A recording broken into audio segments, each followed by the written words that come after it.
pada kesempatan ini saya akan sharing bagaimana dulu saya menjadi bagian dari sebuah jaringan madu hutan di Indonesia, yaitu JMHI, Jaringan Madu Hutan Indonesia, selama dari 2008 sampai 2020 kemarin. Nah, bagaimana di JMHI proses-proses membangun standar yang ada, kemudian bagaimana praktek dan panen lestari itu diimplementasikan di anggota-anggotanya, dan bagaimana saya juga akan sharing bagaimana sertifikasi madu hutan di area Danau Sentarum. Nah, kalau tahap awal bagaimana kami menyusun standar di JMHI, waktu itu pertama kali itu di tahun 2005 itu di Asosiasi Priau Danau Sentarum, kemudian ditambah dengan beberapa anggota yaitu di Sumbawa, yaitu Jaringan Madu Hutan Sumbawa. Kemudian kami mengumpulkan berbagai data dan informasi yang berkaitan dengan berbagai hal mengenai madu hutan, terutama lebah apis dorsata. Kemudian kami juga melibatkan jaringan kami madu dunia di ASEAN, itu kami melibatkan Keystone Foundation itu di India untuk mereka bisa studi banding atau sharing pengalaman mereka mengelola pemanfaatan madu atau proses produksi madu baik dari apis dorsata maupun dari budidaya serana atau mellifera. Jadi pertama-tama kita untuk menyusun standar itu kita harus prinsipnya sama ya, 4W 1H. Kita harus tahu komoditasnya itu apa, madu hutan atau budidaya, atau kemudian produknya itu mau madu murni atau madu formulasi, kemudian alat apa saja yang dibutuhkan, kemudian jadi digali informasi dari apa yang sudah dilakukan, apa yang ada di tingkat petani, kemudian dari studi banding dari India, apa yang diperlukan. Jadi prosesnya seperti itu. Kemudian selain itu juga kapan, musim panennya kapan, kemudian kapan madu boleh dipanen, kemudian kapan lebah bermigrasi, kemudian kapan lebah mulai datang di hutan yang bersangkutan, kemudian kapan waktu yang tepat untuk memanen madu. Jadi sama seperti tadi prosesnya itu dikumpulkan datanya dari anggota yang ada, informasinya dikolek, kemudian kita membandingkan dengan yang sudah mempunyai standar di India. Nah, di mana kemudian pertanyaan yang lain adalah di mana lebah itu bersarang, di daerah mana, di hutan mana, apakah itu memang atau kelompok setempat. Kemudian apakah selama ini di mana dipasarkan, kemudian di mana rumah produksinya, di mana madu itu diolah dan sebagainya. Kemudian siapa yang mengelolanya, siapa yang memanennya, kemudian siapa yang beli, kemudian siapa yang mengawasi atau sudah ada atau belum, kemudian siapa konsumennya. Kemudian sama seperti tadi kita compare dengan yang sudah dilakukan di India. Dan pada akhirnya ketika kita sudah menggali informasi, untuk menyusun sebuah standar itu semuanya adalah bermuara pada bagaimana cara untuk sebuah produk itu dihasilkan dari hulu sampai hilirnya. Bagaimana madunya dipanen, bagaimana madu itu diolah atau handling pasca panennya, kemudian cara penanganannya seperti apa, kalau lebah budidaya cara budidayanya seperti apa, kemudian cara pemeliharaan sarangnya seperti apa, cara untuk meningkatkan kapasitas SDM-nya seperti apa untuk bisa berproduksi yang baik, kemudian bagaimana cara memelihara hutan saat panen, kemudian bagaimana cara mengamati sarang, bagaimana membentuk sebuah unit produksi yang layak, kemudian caranya bagaimana supaya bisa mendapatkan akses pasar, caranya bagaimana membuat label dan memilih kemasan yang bagus. Prosesnya seperti itu. Jadi sharing dan diskusi. Kemudian dari situ kita menyusun standar dari informasi yang ada dan disesuaikan dengan tentunya aturan dan hasil sharing dari berbagai jaringan di Indonesia maupun di luar. Setelah data terkumpul, akhirnya di tahun 2009 kami mempunyai standar untuk madu hutan Indonesia versi JMHI-nya. Itu diputuskan bahwa madu yang diperjualbelikan atau produk jadinya adalah madu hutan murni, kemudian spesiesnya dari Apis dorsata. Dan kemudian prosesnya adalah proses panen tiris dan higienis, kemudian proses pengolahannya sesuai standar pengolahan, kemudian juga dikelola oleh petani madu di sekitar hutan secara berkelompok.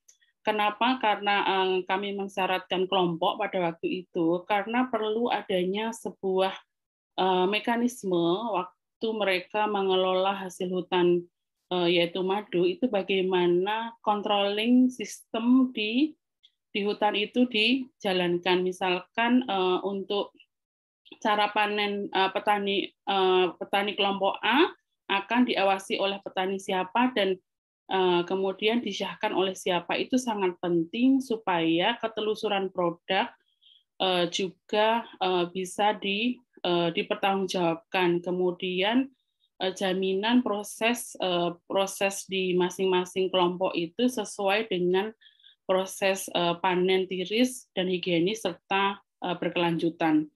Kemudian kami juga mengarahkan bahwa setiap kelompok untuk bisa dapat memulai unit usahanya itu juga diarahkan untuk mempunyai legalitas usaha. Kemudian selain itu mengharapkan masing-masing kelompok itu juga berkonsultasi dengan pemerintah daerah setempat mengenai izin akses dan pemanfaatan hutan supaya mereka memanfaatkan di hutan-hutan yang memang boleh dimanfaatkan dan secara legal. Kemudian kami juga mengarahkan mereka untuk mempunyai legalitas secara produk, baik kalau di daerah itu biasanya yang bisa mereka lakukan adalah pada kelas PIRT, karena memang madu murni itu masih boleh menggunakan izin PIRT, kecuali itu madu formulasi atau madu dengan tambahan bahan tertentu. Kemudian ketika menemukan pasar, ternyata tidak cukup hanya dengan mempunyai itu semua. Jadi beberapa pasar itu mensyaratkan adanya sertifikasi tambahan seperti halal, kemudian ada juga sertifikasi organik. Nah, itu sertifikasi organik juga dilakukan pertama kali itu di Asosiasi Danau Sentarum saat ini, dan sampai saat ini juga belum diikuti yang lain. Tapi yang bertahan itu di Asosiasi Priok Danau Sentarum di Kalimantan. Nah, kemudian mengenai label dan kemasan, kami juga setiap anggota yang sudah menerapkan standar JMHI itu memberikan logo. Setiap anggota JMHI itu wajib menempelkan logo JMHI sebagai tanda jaminan proses dari madu tersebut. Nah, kemudian fungsi pengawasan, pendampingan, dan evaluasi, kemudian membantu masyarakat lokal dalam mencari akses pasar, itu menjadi tanggung jawab Sekretariat Jaringan Madu Hutan Indonesia. Seperti itu standarnya. Kemudian prinsip dasar panen lestari adalah praktek pemanenan madu dengan teknik-teknik yang mengutamakan keamanan hutan sebagai habitat lebah dan tidak mengancam keberlangsungan hidup koloni lebah dan tidak merusak kualitas madu. Implementasinya adalah semua anggota JMHI wajib, dan sampai dengan saat ini mereka masih konsisten untuk menerapkan prinsip dasar panen lestari. Tetapi memang diakui bahwa di masing-masing kelompok kami di daerah itu inkonsistensi dari anggotanya itu masih ada ya. Dari setiap tahun itu masih keluar masuk anggota dikarenakan karena inkonsistensi proses. Jadi ada yang panen lestari, ada yang tidak.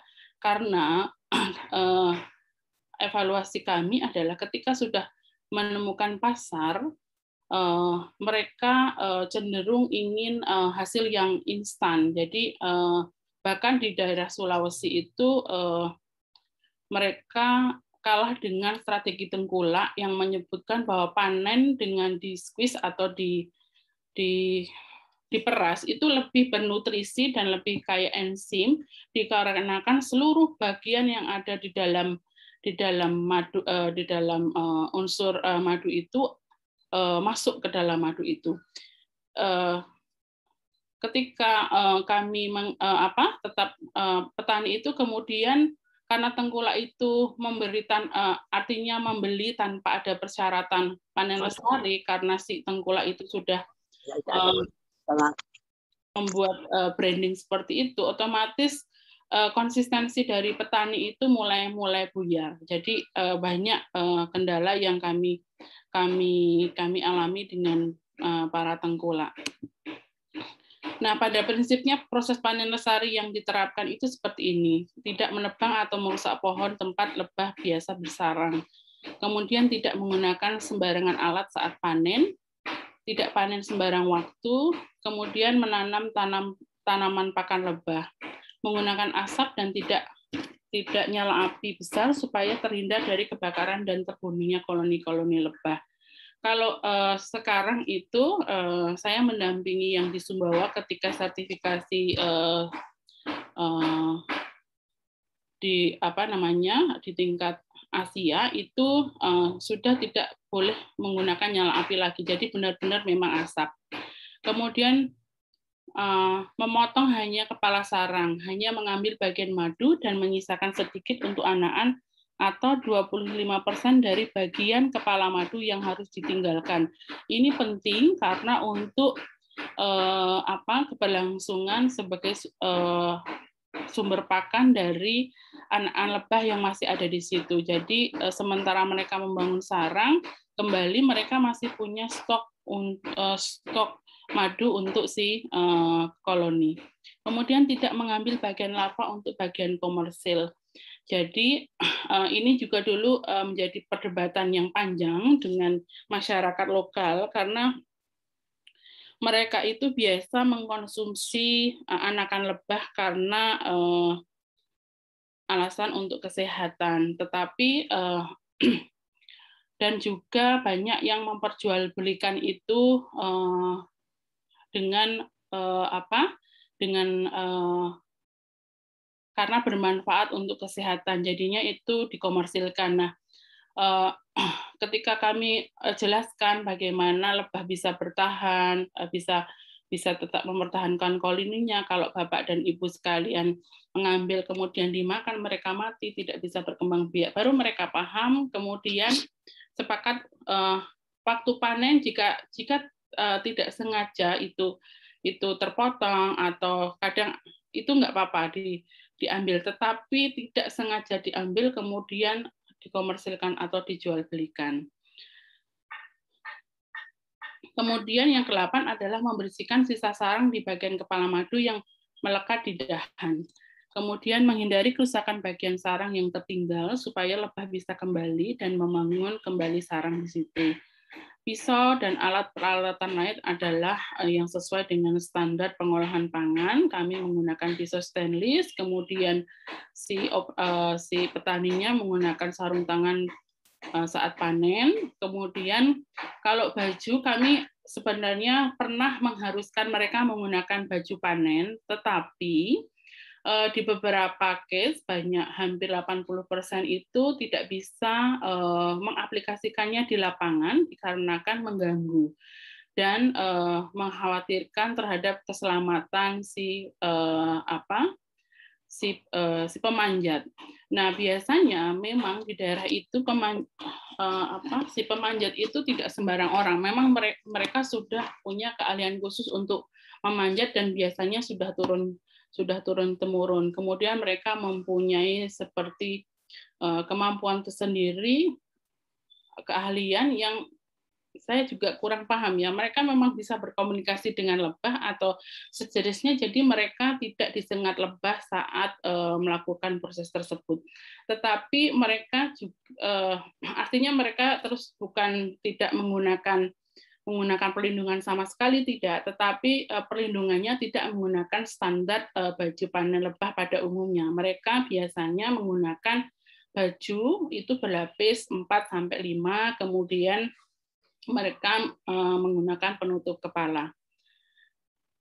Kemudian dan bekas sarang dibersihkan setelah pengambilan sarang lebah. Jerigen penampung berwarna putih dan bersih, jadi sudah dibersihkan, disterilisasi, kemudian juga harus standar untuk penyimpanan makanan. Disarankan supaya panen siang hari. Nah, ini kenapa disarankan? Karena di beberapa daerah itu tidak bisa mempraktekkan ini. Biasanya panen siang hari itu banyak dilakukan di daerah Sumatera. Itu mereka memang sudah ada teknisnya sendiri. Kami pun sudah pernah membawa pemanjat dari daerah Sumatera, Tesonilo, kemudian kami bawa ke beberapa lokasi, tetapi memang susah dipraktekkan dan mereka tetap mempraktekkan panen pada malam hari jika sarang di pohon itu melebihi 10 sarang, dan rata-rata memang lebih dari 10 sarang. Seperti itu garis besarnya.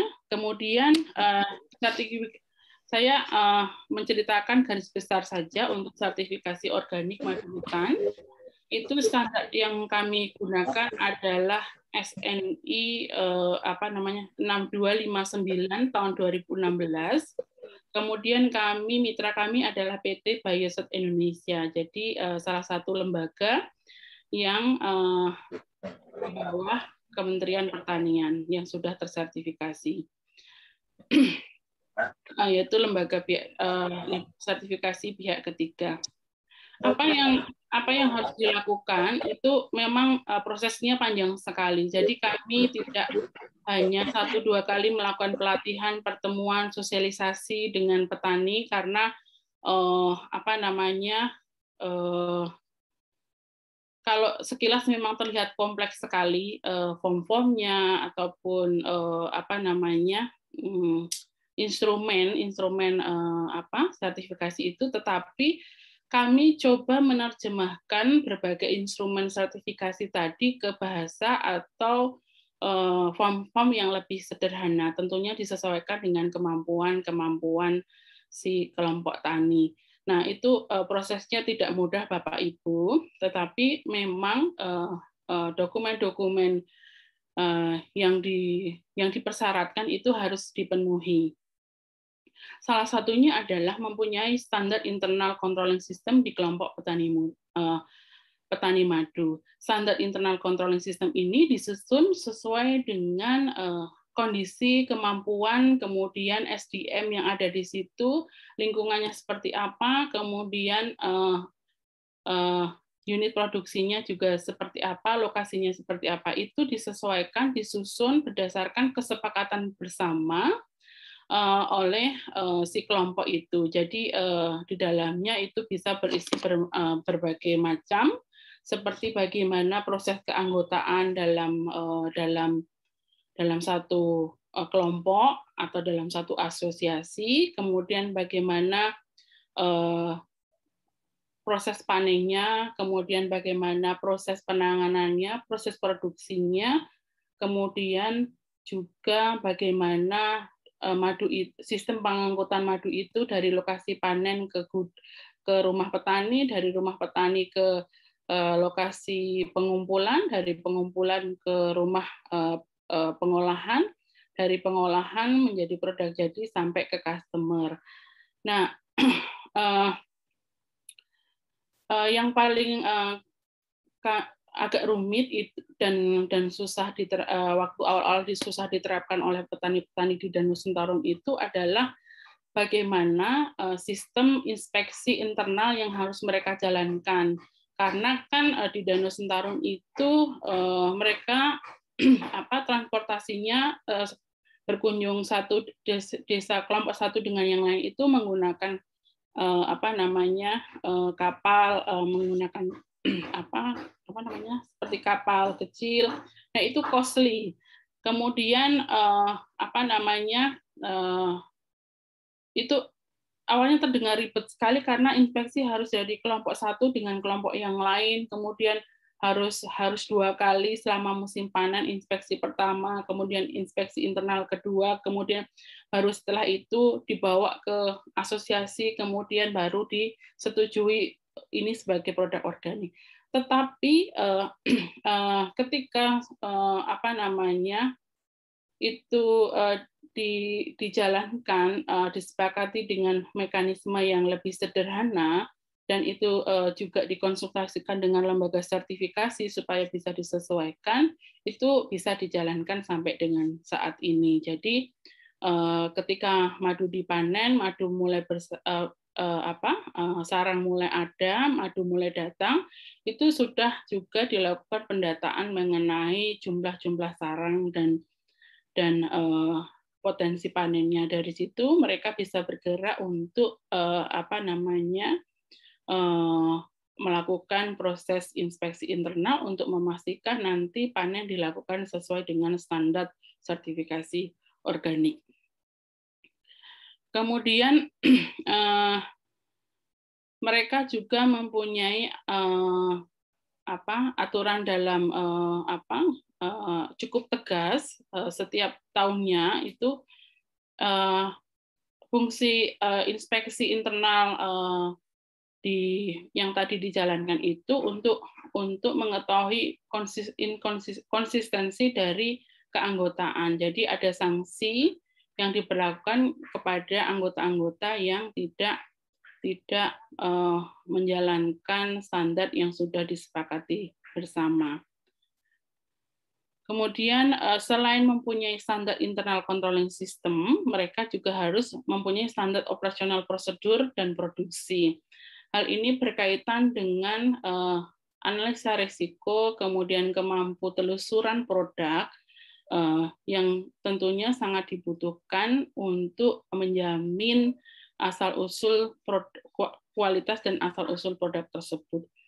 Biasanya standar operasional produksi itu meliputi bagaimana proses SOP penerimaan, pengolahan, kemudian setelah diolah bagaimana barang itu dihasilkan, kemudian bagaimana proses produksinya, peralatannya, kemudian bagaimana operator produksinya, apakah mereka harus menggunakan pakaian tertentu atau harus ada persyaratan tertentu ketika harus produksi, kemudian ruangan denah produksinya seperti apa, apakah ruangan satu dengan yang lain dipisahkan sehingga tidak memunculkan kontaminasi, kemudian juga standar operasional prosedur, bagaimana madu itu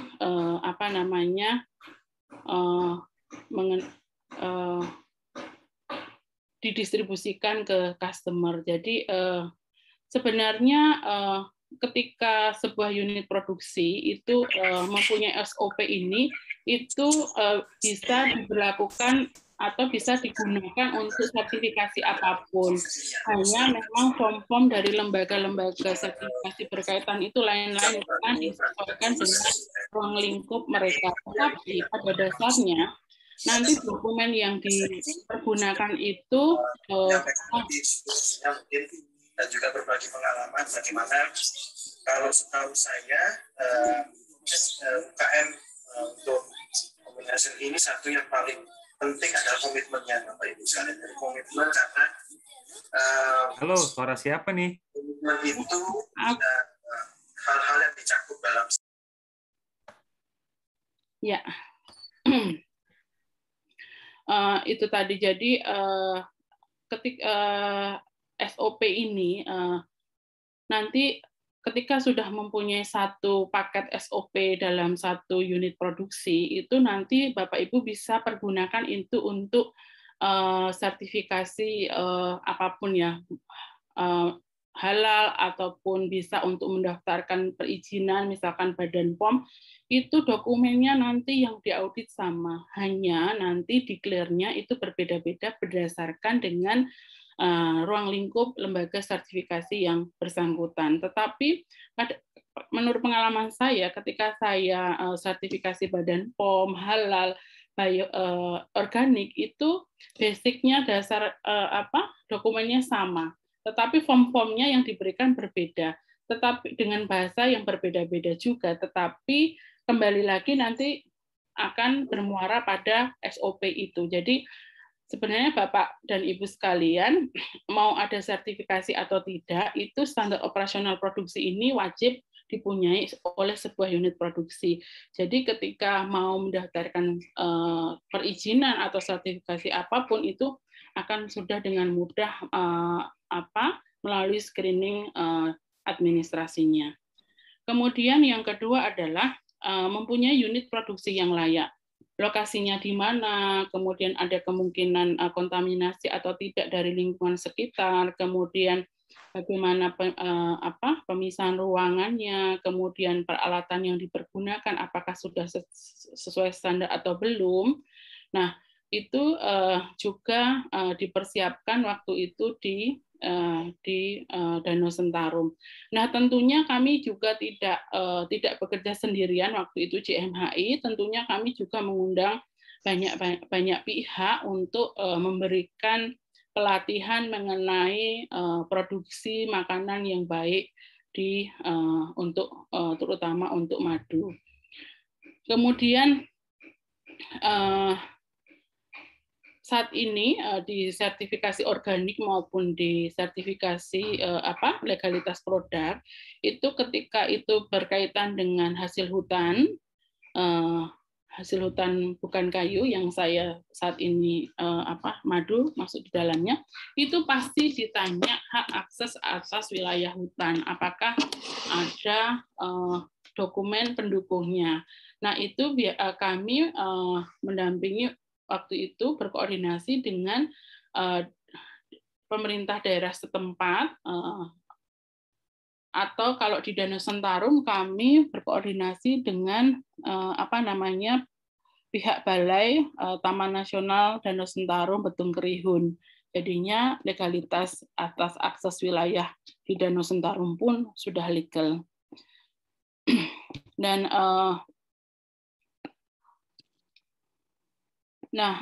kenapa semua dokumen-dokumen tadi diperlukan? Pada intinya adalah bagaimana sebuah produk itu bisa ditelusur asal-usulnya dan bisa ditelusur proses produksinya dan bisa dipertanggungjawabkan jika terjadi komplain atau terhadap produk tersebut. Nah, dalam unit produksi juga harus mempunyai standar operasional mengenai penanganan keluhan dan penarikan produk. Nah, walaupun jarang sekali kami temukan, tetapi itu memang harus punya mekanismenya supaya kita juga jelas mempunyai metode handling di internal maupun dengan konsumen. Demikian Pak Didik yang bisa saya share. Mungkin saya belum banyak sekali sebenarnya kalau mau dibahas satu persatu, tetapi mungkin bisa nanti sambil jalan tanya jawab, dan juga saya tentunya terbuka untuk belajar juga dengan Bapak dan Ibu sekalian di sini yang tentunya sudah merupakan ahli-ahli dan expert dari madu. Terima kasih. Terima kasih Mbak Tami atas pengalaman-pengalaman yang disampaikan. Mungkin nanti kita sebelum diskusi kita ingin mendengarkan para pembahas yang sudah kita siapkan, yang sudah berkenan menjadi volunteer. Beliau akan melihat dari perspektif yang selama ini dilakukan sehari-hari dalam kegiatan yang sudah dikawalnya begitu, dan melihat proses sertifikasi yang sudah dilakukan oleh JMAHI selama ini yang Mbak Tami kawal, saya kira sangat luar biasa dan memerlukan effort yang luar biasa juga dalam menyiapkan prosesnya, mendampinginya, sampai keberhasilannya, sampai juga mengalami pemasarannya.